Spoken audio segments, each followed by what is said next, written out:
If you find yourself becoming egoistic, arrogant, conceited, or puffed up, think of mortality. Or think of other arrogant and conceited people and see how they look. Do you want to look like that? Do you want to take yourself that seriously? To be that unhumorous? I really like that. Scott, welcome to the show. Thanks, Chris. So great to chat with you today. Really exciting to speak to you today. So we're talking about Transcend. We're going to be speaking about self-actualization. Kind of, at the moment, I suppose, the way that people view their own lives and what they can do with them is probably a pretty timely topic at the moment, right? I would say so. I think people are struggling in a lot of ways that they are perhaps losing sight of the self-actualization that's possible within them. It can be very easy to lose sight of the greater possibilities for yourself and for your fellow humans when you're pitched in this state of insecurity. So I know that you're a big fan of Maslow, and you base a lot of what you do on top of some of his work. I guess he's okay. He's all right. He's pretty cool. I'm going to guess that at a time like this, where people are very concerned about some real basics, the bottom of the pyramid, we're worried about their health, the family's health. You know, there's food and water shortages. You see these images of Costco and everyone's ripping shit off the shelves and stuff like that. Yeah. Like, does that? I know. And toilet paper, they're ripping the toilet paper. You know. Oh, the toilet paper is the maddest thing because it doesn't affect your digestion. But that we could go on forever about that. How does that relate, do you think, to the way that people are seeing their lives at the moment? The fact that their more immediate primal needs are kind of brought to the forefront. So what is the question exactly? How do I perceive the situation? So at the moment, we're going to be talking about self-actualization and transcending. Sure. Is there an upper bound that's being placed on that by the immediacy of people's concerns at the moment? I see what you're saying. Well, there certainly is. And that's the great tragedy of falling prey to insecurity and uncertainty. What I mean by fallen prey is there's always going to be uncertainty in our lives. We're in this. It's funny. People are acting as though this situation is like the first time in their life that there's great uncertainty. I mean, there's equally probabilities, actually greater probabilities of things when you cross the street every day in your life. You don't think about all these things, you know. But here. There's a thing we could see on the media. There's a thing we can see on TV where, you know, people are talking about it every day as this is the thing. But it turns out, and I hate to break the news. You hear breaking news. Scott Barry Kaufman, breaking news. You know, CNN is like breaking news. That's why we're here. So Scott, breaking news. You have lots and lots of shit that can go wrong in your day. Tell it like it is, Scott. In terms of my priorities of things that can go wrong, the COVID-19 is prevalent, but I wouldn't even say that's my number one thing I'm concerned about in my day. I'm just trying to be mentally good through the day. So, look, there are lots of things, and I think the managing uncertainty is a lifelong skill, and if there's any silver lining to the moment we're in right now, is that maybe now's the time to practice. You know, hopefully all the listeners and people around the world will make it through this healthy and safe. I certainly have that wish for everyone. But if there's any silver lining once we all get through to the other side, it's that maybe this is a great opportunity to learn some of those important uncertainty management skills that we probably should have been learning throughout the rest of our lives, not just in this moment. I couldn't agree more. There's this great example about uncertainty that Rory Sutherland, my friend from Ogilvy Advertising, told me. He was talking about London Heathrow, and he was saying that the wait times at London Heathrow to get through the security scan section were just causing abhorrent amounts of complaints. It was taking too long. People were getting irritated. So originally they went to London Heathrow and they said, what have you tried? What have you been looking at doing? And because of the sort of people that run an airport, logistics, operations, optimization stuff. So they'd looked at, can we rotate the staff in a different way to make sure that they can move quicker? Where can we condense the lanes down so we can fit more lanes of people in? They looked at it as a logistical optimization problem. And they brought, I can't remember if it was Rory or one of his friends in, and they said, right, before you do that, before you spend several £1 million on new staff and new equipment, let's just try one thing. And along the queue where you waited to get into the security scanning area, they just placed little posters that said 45-minute wait from here, 30-minute wait from here, 15-minute wait from here. It's like all the way along. Disneyland. Yeah, and the number of complaints dropped by like a factor of 10. They just completely annihilated it because people don't mind waiting. They don't mind being in discomfort. They just want to know when it's going to end. And that's the uncertainty, right? We don't know when this is going to end. That's exactly right. And it's particularly stressful for those who score high on a personality trait called neuroticism. So people who score high in neuroticism would prefer the devil they know to the devil they don't know. So I imagine there are some that maybe they wouldn't admit it in polite company, but they're almost like, give me the fucking virus already, like let me get over with it, because it's actually more painful to my mental health to not know when it's coming, because they say it's coming. They say there's an 80% chance that, that you're going to get it, probably, not that you're going to die from it. Let me be clear, but that you'll even, you might not even be symptomatic, but you'll get it, that some people are probably like secretly being like, just give it to me already. By the way, am I allowed to curse on your podcast? I know I just curse did. away all you want, Scott. Thank you. Thank you. So let's get into it. How do you define self-actualization? What is it? I've heard people speaking about it, but I don't know what it is. So say it one more time.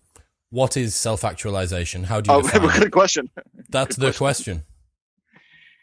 Well, people have misrepresented Maslow's ideas of self-actualization.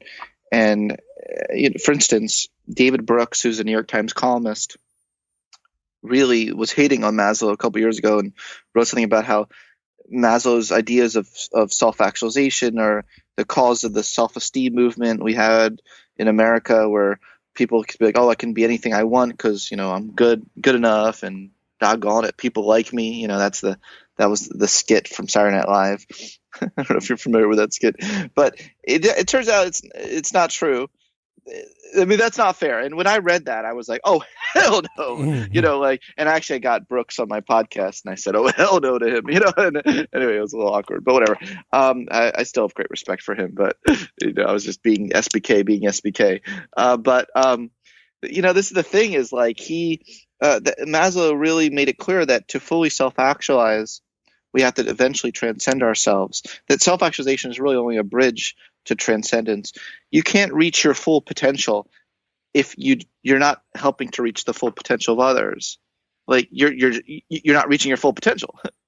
People talk about reaching their full potential as though like they develop that it stops when you develop your talents to its full capacity. And there's a lot of people in the self-help space. People, you're probably very familiar with this. That have that conceptualization, like their highest level goal is like greatness. That's it. And then you're done.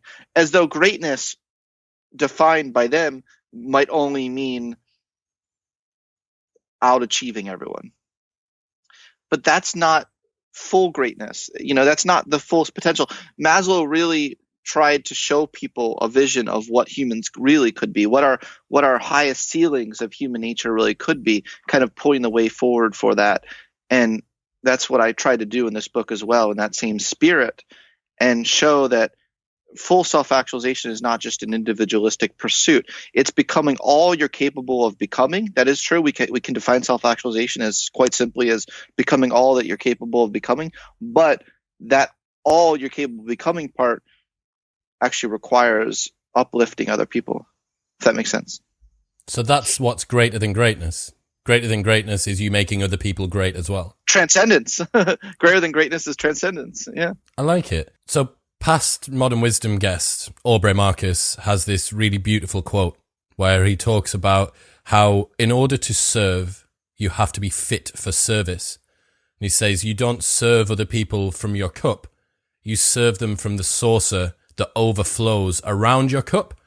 And what I'm wondering here is, we've talked about the peak of greatness, the transcendence above self-actualization being raising others up as well. can you raise others before you've raised yourself? Or do you have to conquer your own mountain before you move on to them? Great question. I think that you do have to conquer your own mountain. You really have to do a lot of the inner work first. What I try to do in this book is show that in order to transcend yourself, you need a self that's transcended. You don't need to sacrifice yourself. There are some people who are trying to transcend and have a sense of self-sacrifice where they almost feel guilty to first be great, you know? And I don't think that's the best way to help the world is to squander your own talents in any way. I don't see these things as mutually exclusive.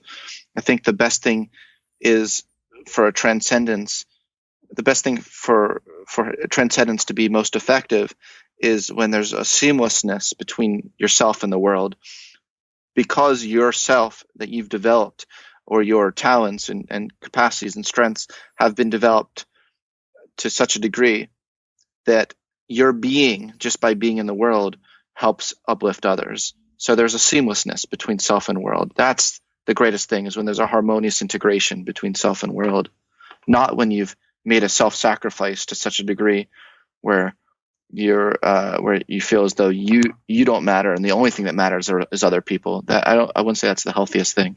I think some people as well, they fall prey to being, they sacrifice their own progress, or they perhaps recount trying to have objective measures of success. And they do that in order to avoid having to play the game of success and prove themselves. I was wondering, I asked Aubrey this same question of how many people that follow an ascetic tradition now, you know, modern day, I'm not bothered about money, man, I'm not bothered about possessions, man, do it simply because they don't want to have to get down to brass tacks of doing some hard work. And it's very easy to signal that you're being very charitable and altruistic and helping other people, but all the while having never conquered your own mountain, you know? Yeah, it's true. I phrase it as pseudo transcendence or pseudo growth. There are a lot of people that are trying to. Do you like that? There are a lot of people that are trying to grow on a faulty foundation, and we all know what happens when you try to build anything on a faulty foundation. You get the Trump Tower. No, I'm joking. Don't put. No one cares. No one cares over here. I mean, 50% of the audience is in America, but no one cares over here. You got no enemies in the UK. Oh, okay, I was gonna say edit that out. Yeah, no. But you know, when you build anything on a faulty foundation, where it's being, and what I mean by that is that the higher levels are being fueled by deficiencies that haven't been taken care of. Maybe it's a incessant quest for glory, or an incessant quest for to be liked, or for connection, or safety. When transcendence is being fueled by those deficiencies, it's not a well integrated unit. You know what I'm saying? Really, the most effective forms of growth and transcendence, we call real growth, is one that is not motivated anymore by the deficiencies of our basic needs, but is motivated by exploration and love for the love in the sense of a humanitarian love for all of humankind, to help uplift the species, not just yourself. And they have very different flavors to them, these two forms of growth. So how do we get started? I think, right, Scott, this sounds great. I'm going to get me some of that self-actualization. I'm going to help raise everybody up. Where do I start?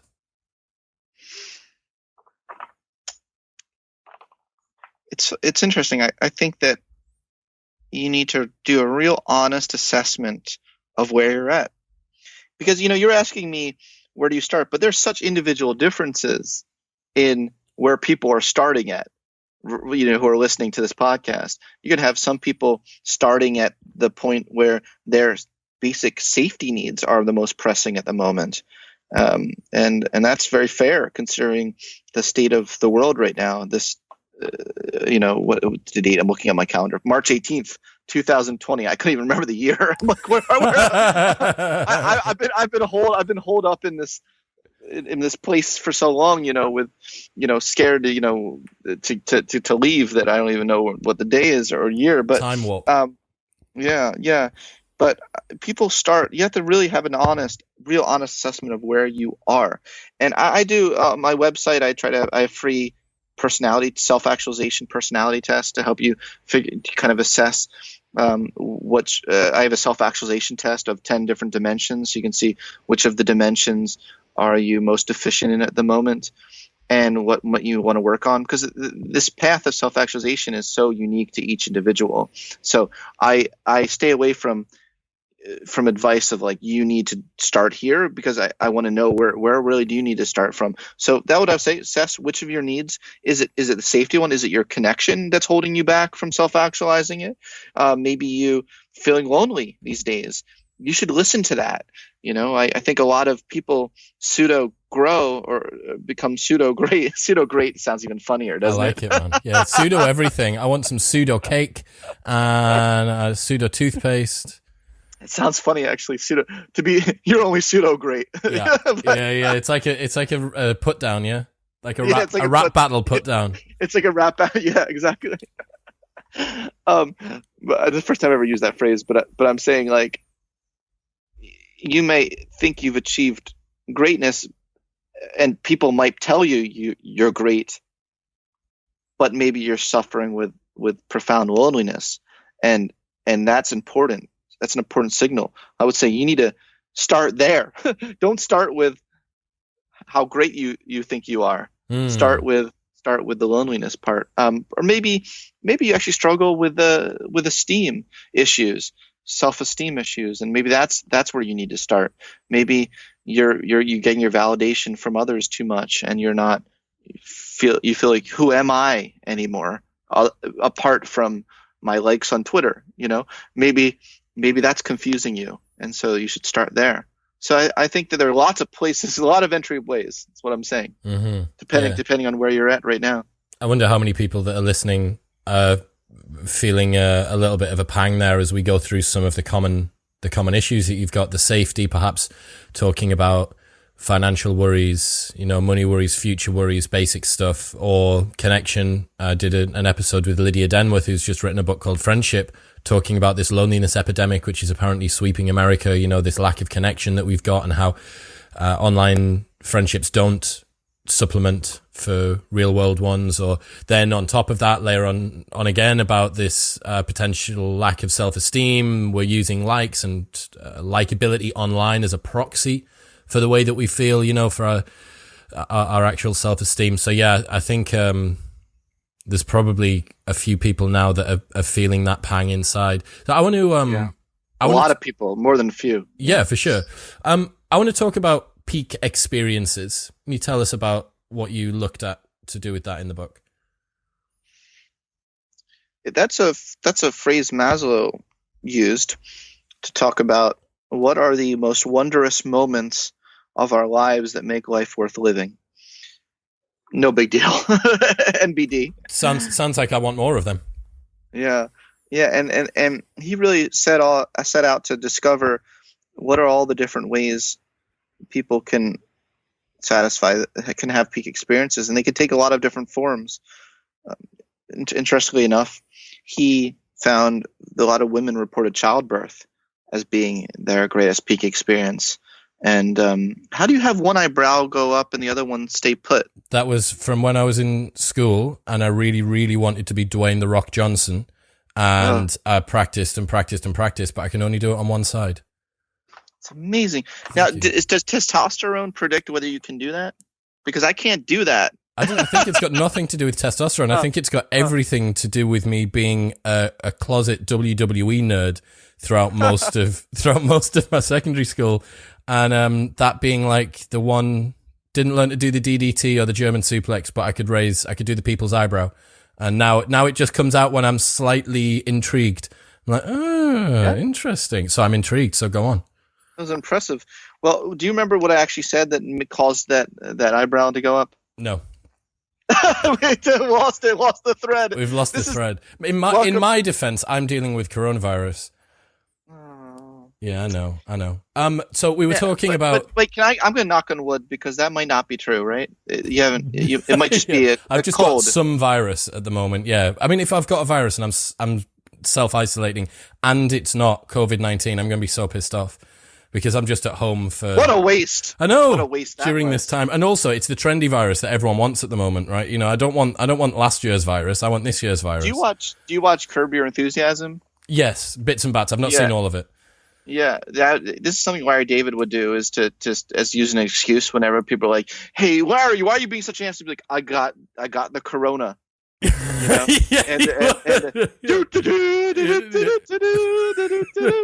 Yeah. You know, sniffles like, and a fever. Who'd have thought of that? Yeah, like like being really awkward on a first date, and they're like, and the lady girl's like, "Why are you?" The lady's like, "Why are you being so awkward?" Like, "I got corona." And they're like, "Oh, I know. Thank you." Yeah, it's a get out of jail free card. Peak experiences, childbirth. That was it. Oh, peak experiences, childbirth. Wow, what a tangent that was. And the guy with coronavirus brings it home. Let's get it. Yeah, what a tangent that was. Well, I've been known. This is what I'm known for. Is my legacy is tangents. But, so there are lots of different things from childbirth to watching a sunset, to overcoming a great challenge, to coming up with having an insight, an idea. You know, I'm sure Albert Einstein had moments of peak experiences on his desk. You know, at his desk. You know, so you know, these sorts of very varied things can be triggers of peak experiences, and yet Maslow realized the last year and a half of his life that maybe peak experiences weren't the most profound moments of transcendence we could have as a species. He started to discover what he called plateau experiences, which a lot of people don't know about in his writing. And plateau experiences he described as like lounging in heaven, not getting so excited about it. It's basically being able to cultivate a mild form of peak experiences throughout your whole day, where you cultivate more sustainably a sense of wonder and a sense of gratitude and awe for things in your moment to moment experience, not these one-off profound peak experiences. And he only discovered that when he confronted his mortality, when he confronted his potential for a heart attack that he could have at any time, because he had one and survived it. And he said that living this post-mortem life, is what he called it, turned out to be the biggest trigger of transcendence than I ever realized in all my theories. So I think that peak experiences are very important and can really help open us up to greater possibilities for ourselves and others. But I think ultimately the wisdom there that Maslow was talking about, and which a lot of Buddhist practitioners talk about. He drew a lot on the Buddhist and Indian traditions as well. His colleague Yue Ansari actually is the one who really brought to prominence that idea of the plateau experience. He just co-opted the term from his East Indian colleague. But these are things that we can cultivate in our moment-to-moment experience, because this is all we got, is the moment. That's it. Shy of childbirth, shy of me having to get myself pregnant, which there's a number of hurdles for me to overcome there. How your voice is way too deep. Well, that's another one. I hadn't even thought of that. How can I have more? You just I'm saying yeah. Okay, I understand. How can I have more transcendent experiences in my day-to-day life? I don't want to have to jump off a skyscraper. I don't want to have to give birth every day. Well, let me ask you, what are some of the triggers that you can think of that you've noticed in your past have been a trigger for a peak experience? What are some of the themes? So visual beauty, certainly. I like to travel. I like to go places. Recently went to Bali in Indonesia, and there's a tiny little island called Gili T, which has just the most phenomenal sunsets you've ever seen out in the middle of the ocean. That was just outrageous. Certainly some of the conversations that I have, when I get to podcast, when I'm in full flow, when I don't look at the clock, when I don't think about anything else, I'm fully engrossed in what I'm talking about. There's flow between me and the guest. During a That's workout. a big one for me. Yeah. I really do. I pity people who don't have that outlet in their life, that don't have the outlet for a genuine, deep, rigorous conversation, because it's the freest thing you're ever going to get. You just need you and a buddy. It really can be unbelieving fulfilling. Workouts, a hard workout, in a class with my friends again as well, maybe, or doing a WOD somewhere. Reading sometimes as well, like reading a book. At the moment, The Moral Animal by Robert Wright. I just can't put the thing down. I talked to him yesterday. No way. Yeah. He's a G. I've got told to read it for ages. Reading a book. Oh my God, that's so cool. Oh my God, that's so, and you just keep on going, chewing it up. Seven Eves by Neil Stevenson as well. That was a sci-fi book that I read. And I was staying up until 2 a.m. to read a book. Like, I haven't done that since I don't know if I've ever done that before, like stuff like that. So there's some of mine. Beautiful. So I'm trying to think of the common theme among all those things that you just mentioned. So the first one that comes to mind for me is presence. Oh, for sure. Yeah, that's undeniable aspect, and that's a common characteristic of anyone in the throes of the peak experience, so to speak. I mean, there's a modern day term that is used a lot, which is flow, that Csikszentmihalyi has talked about. But the flow concept has been tied so much to performance.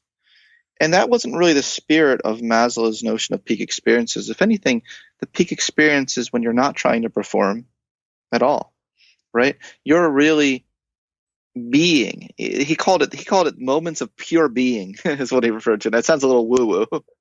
But what does that mean? Can we unpack the notion of pure being? You're kind of bringing your whole self to the table and all of your powers to the table, and you're not being self-critical of it. You have as many degrees of freedom as possible in the moment, because you're not being inhibited by your fears and by your anxieties, and as my grandma would say, your mishigana. You're just totally unencumbered, right? And I get it as well. The flow dynamic, that always did sit slightly askew for me. I'm not trying to do something which is both challenging and worthwhile at the limits of my performance when I watch a sunset. I'm not trying to watch the sunset. I've said that before. Yeah, I've said those exact words before. Scott, yeah. we are brothers in mind, my friend. Yes. Yeah, I'm not trying to watch the sunset better than last time, watch the sunset better than the person next to me. You could definitely use it as a meditative experience and be like, right, okay, well, I want to be as present as I can be. I don't think that's trying to push it too far. But yeah, there's no top leaderboard of who watched the sunset the best. That's exactly right. And it also doesn't explain why people report their greatest peak experiences when they're in tune with another human being. And you mentioned that as one of your triggers. It's a great trigger for me too, when there's a great synchronicity between you and another person. And it usually happens when you're not trying to change the person at all. I mean, Carl Rogers does have a beautiful quote about that. Carl Rogers is a humanistic psychotherapist. And he's like, when you're looking at a sunset, you're not like, oh, I wish I could just change that corner a little bit, move it up a little. You just admire it for what it is. And treating humans like that as well is going to make it increase the likelihood that you'll have a peak experience with that person. There's no challenge there. Like, the concept of flow doesn't seem to apply in so many experiences that we could call peak experiences. I think you're right. So how do we move from the peak experiences to the peak plateau? How do I make the sunset last all day? Well, I don't know if the goal is to make the sunset last all day, but I think the goal is more, how can we make the moment last while the sunset is still there? It might be subtle difference, because part of this highest state of consciousness that Maslow was talking about in the plateau experience is your ability to simultaneously be present in the moment, but also be aware of the impermanence of the moment. It's actually this juxtaposition that allows us to have that sense of transcendence. He would have exercises where he would say, talk to someone and imagine while you're talking to them that this is the last time that you'll ever talk to that person forevermore. How does that change your presence with this person? And I think that he came up with a whole list of these activities of pure being, which I have in the book. Hit us with some. I want to know some of them, Scott. Yeah, this is how living in the realm of pure being.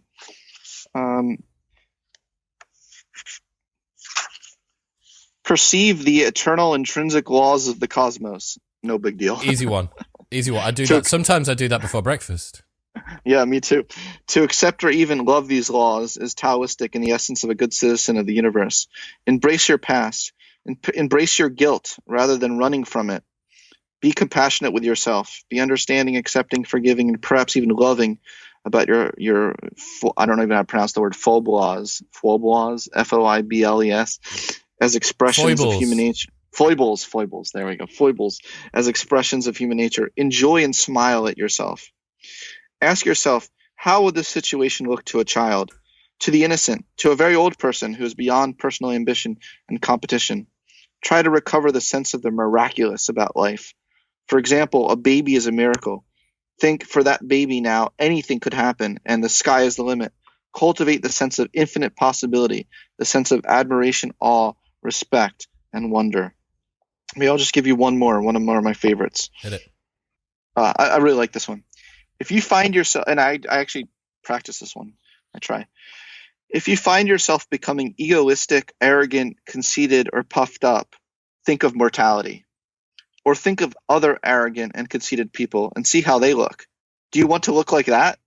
Do you want to take yourself that seriously? To be that unhumorous? I really like that. That third party perspective it's so powerful. Sorry, go on. Just the ability to look at yourself as if you were a friend, as if you're a friend looking at you, watching your actions, because you just strip away all the biases, all of the attachments, and you go, yeah, that if I saw my friend do that, that'd be kind of weird. Absolutely, and I think that I often know who I want to be by seeing great examples of people I don't want to be. Do you ever just like see someone and you're like, that wouldn't be my best self. Man, I learn from other people's failures more than other people's successes, I think. Boom. Well, drop the mic on that one. I love it. I love a mic drop, man. That's what I'm here for. But yeah, I honestly, I do. What's that quote? I can't remember the guy. It might be Peter Thiel. Does he say, any idiot can learn from their own experience. I prefer to learn from the experiences of others. Yeah. I mean, there's so much. That's why great literature stands the test of time. Some of the greatest literature are great stories that transcend the ages of people failing in all sorts of ways. And yeah, there's not a lot of examples of great literature there about a story of a person who had it all great, lived their life great, and it was fine.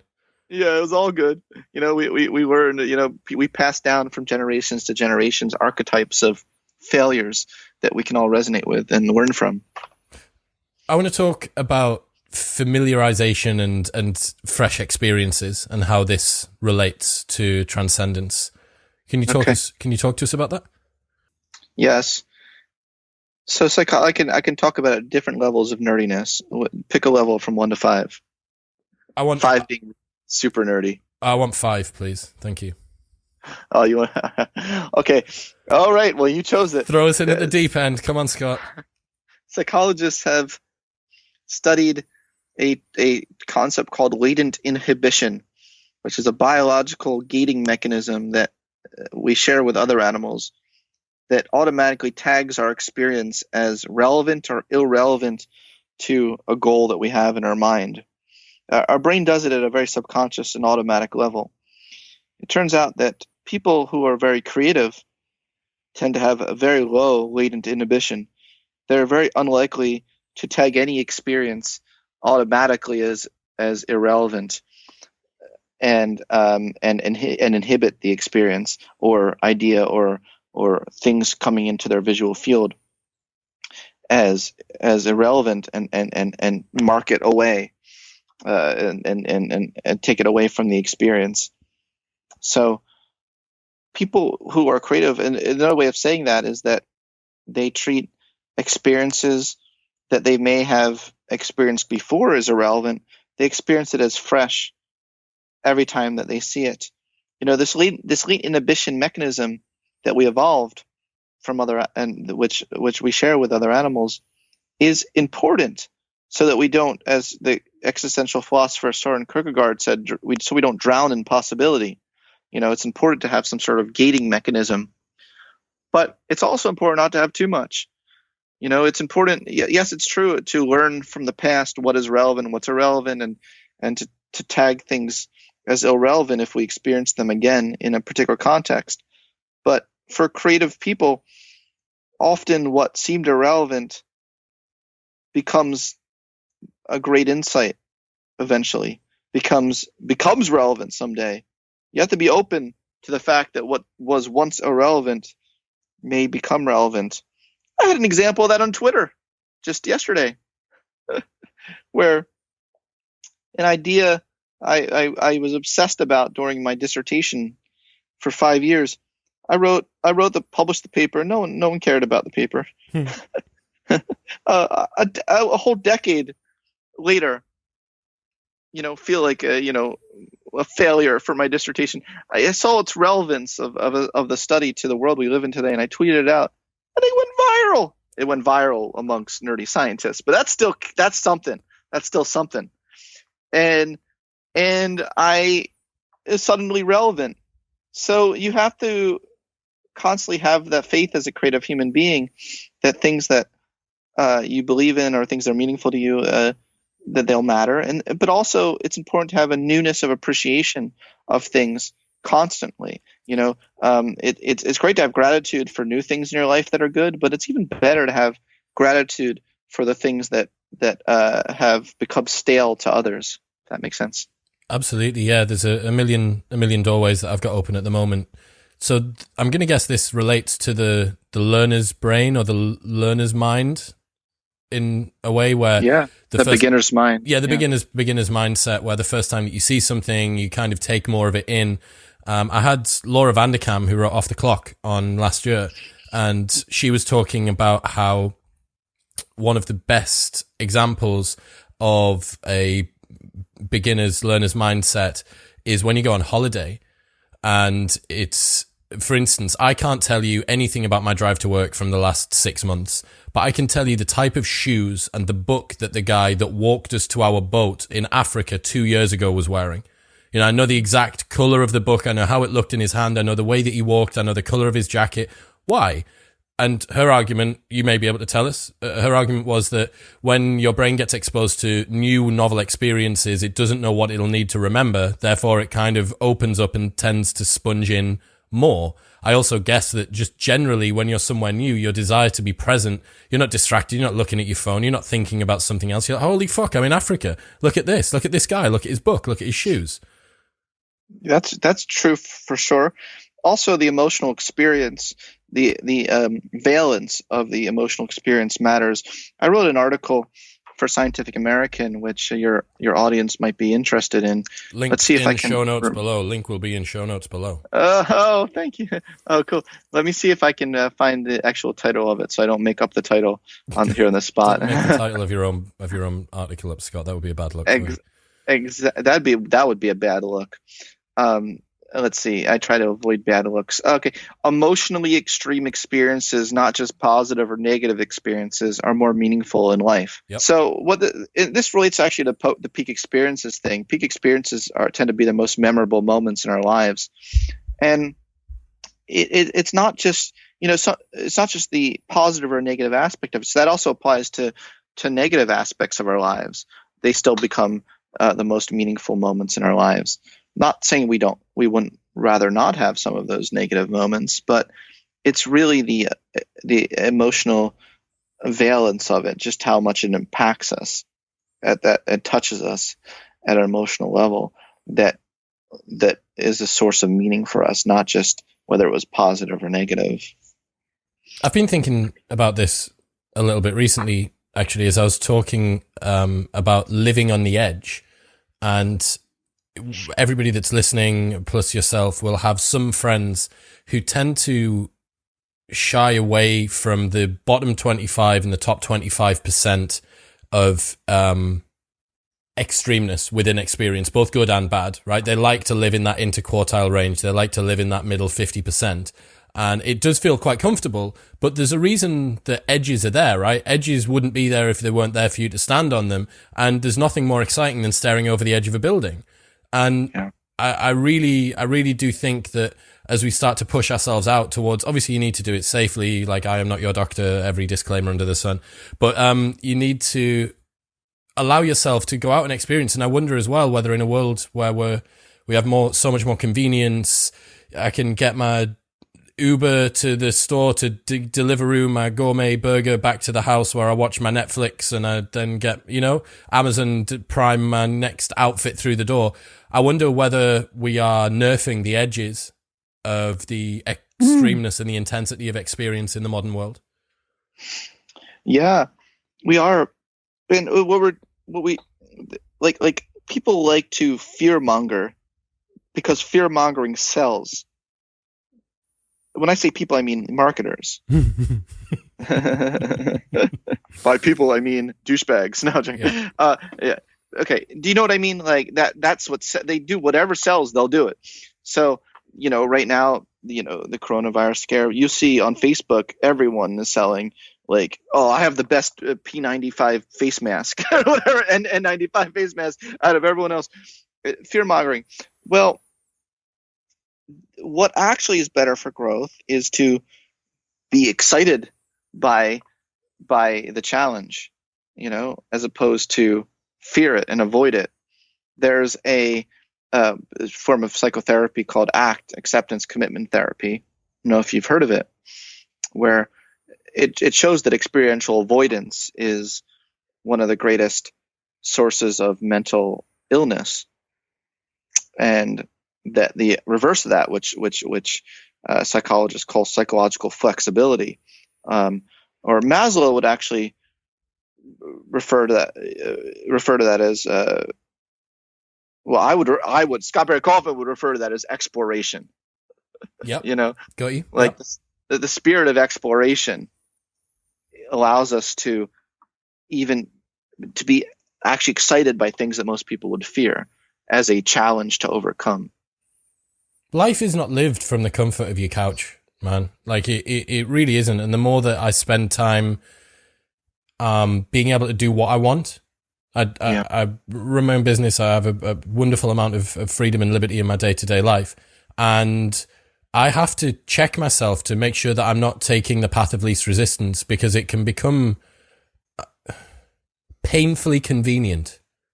Does that make sense? It yes. becomes destructively convenient. So I need to consistently try and find novelty, intensity, new people, new things to do. But I also think it totally identifies why we might have a crisis of meaninglessness and existential dread and all this sort of stuff. Because when you're not fighting the lion at the door who's trying to eat half your family, or worrying about where your next meal comes from, well, why should you really bother about anything? I can just get Amazon delivered through the door. Everything's chill. It's fine. But that does lead to the crisis, because the bottom of Maslow's hierarchy of needs is so well serviced that we now have to actually make a decision about what to do to get to the top. And in a meritocracy, if the people who succeed are worthy of their own success, then the people who fail are worthy of their own failures. And I think that means that people can get real scared. That's not my idea. That is the idea of Alain de Botton. But thank you, Alain, for that one. Yeah, no, it's quite right. And I I know that Alon has written about Maslow's hierarchy of needs as well. And no, that was well said. Can we do contemplate your life from a historian's point of view? That sounds really cool. Well, that's one of the exercises, the exercises of pure being. I was running down the list of the things.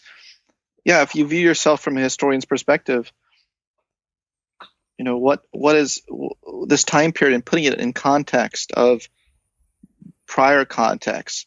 In a lot of ways, the world is the best it's ever been in terms of poverty, in terms of almost any metric you look at. Steven Pinker has written about that, Yeah. And I know that our day-to-day, that's called comfort for our day-to-day living, and what may seem like a catastrophe, but it's certainly better, from a historian's perspective, certainly better to live in 2020 with a virus than 1918, with the influenza pandemic, or I think it was called Spanish flu or something like that. Yeah. The kind of technologies we have and progress we've made, this is probably the best time in human history to have such a pandemic, right? So yeah, I think the historian's perspective one is putting things in a certain perspective of the rest of humanity and the rest of human history, and also thinking about 100, 200 years from now, how will people view the actions we made, as well as is important to think about when we take certain actions. Should we be scared or frightful or worried about the fact that realistically in 75 years' time, no one will remember our name or what we did? The only part of you that's scared of that is your ego. And if you can transcend the ego, then that just won't be a concern for you anymore. That question won't matter. And it's not easy transcending the ego, because it's so powerful. It seems like such a driving force for so many of us.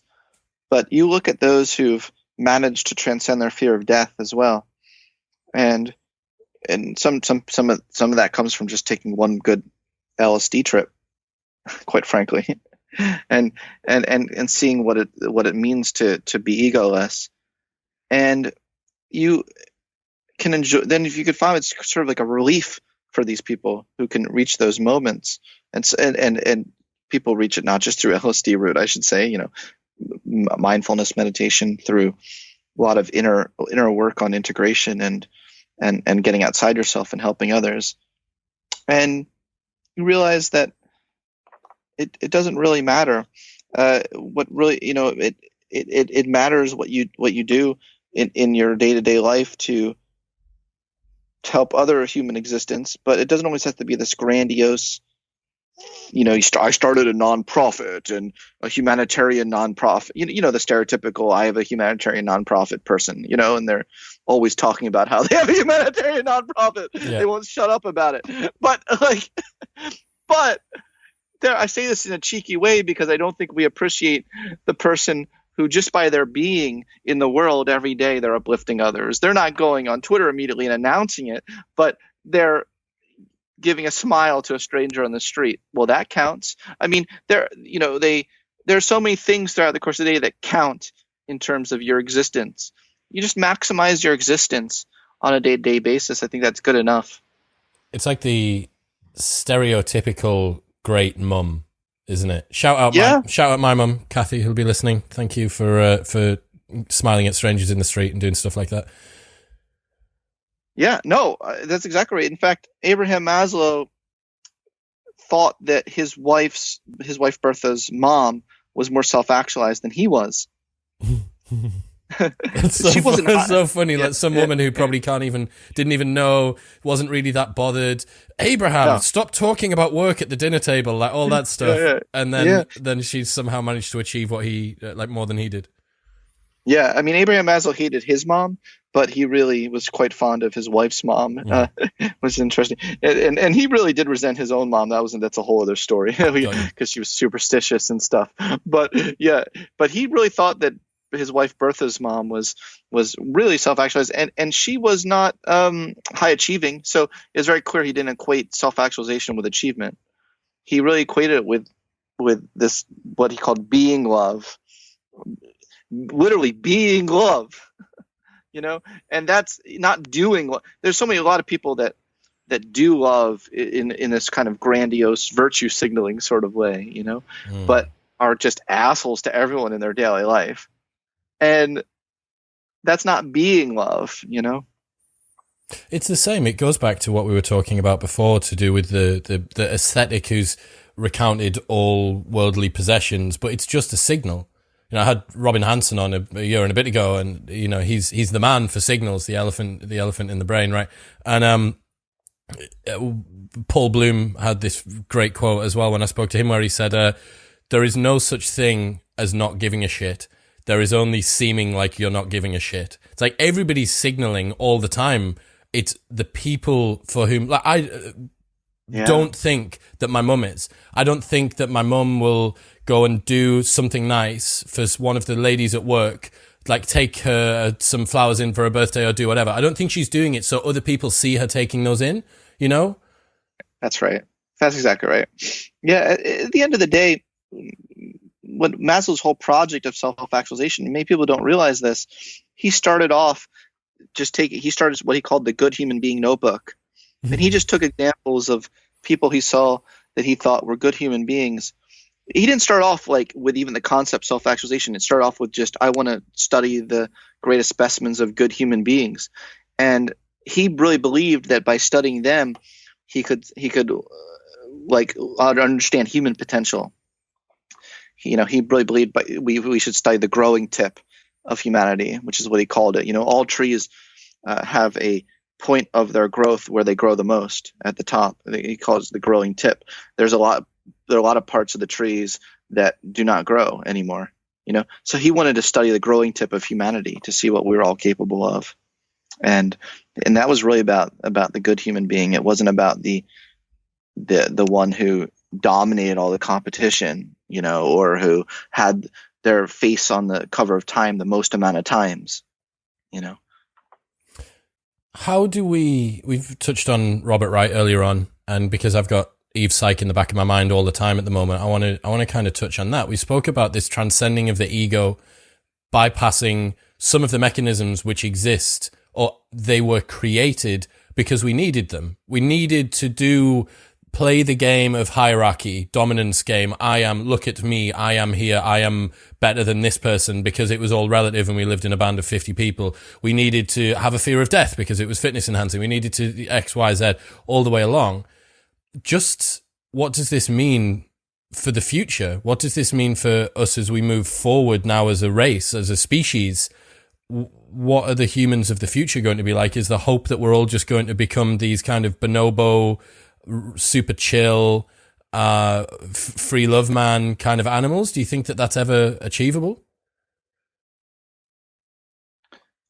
I feel like you're asking a really quite profound question. Could you maybe ask it again? Yeah, sure. Essentially, my question is: can we transcend our nature? That's the question. Yeah. I mean, it's a question I wrestle with, and not only do I think we can. So yes, the answer is I do think we can. This is the spirit of the book. This is the spirit of the book, Transcend, is that I think that in order to transcend ourselves, we have to become greater than the sum of our parts. We have to ultimately realize that human beings are not just a combination of all of our evolutionary modules, that we can actually become integrated and a whole unit that works towards a conscious purpose of some sort. And that really makes us different than other animals. A lot of evolutionary psychologists get a great glee from pointing out how similar we are to other animals. Like, look, we have the same mating patterns as the gorilla. But whilst, and I say whilst because you're in England, that may be true. They're not wrong. I think there's so many aspects of humans that make us human. And that was the spirit of Maslow and the humanistic psychologist, and I'm trying to bring that spirit back. Man, I love it. My final quote that I've got is from a guy called Daniel Schmachtenberger. Do you know him from Civilization Emerging?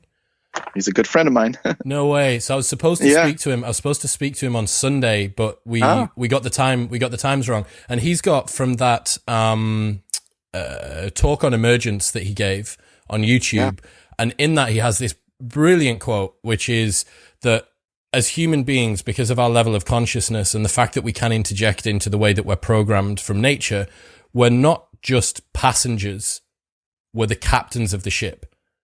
And that distinction between the two, between being a passenger and being the captain, it would appear that that's kind of what we're talking about here. For sure. Dano and I had some good conversations about just that topic, strolling along San Diego's streets. You should have recorded that. I tell you what, if you'd recorded that, I would have listened. Well, actually, you can listen to me and him talking on his podcast a couple of years ago. He had me on his podcast, and we had a great chat about self-actualization. That's awesome. Look, I'm Scott. I'm conscious that I've taken up a bunch of your time, and thank you. I need to let you get back because you got to evade a coronavirus out there. So, Transcend. It is out 7th of April, so link will be in the show notes below to pre-order. And if people want to hassle you online, where should they go? Oh, I'd really like it if people could check out the Psychology podcast, which is my own podcast.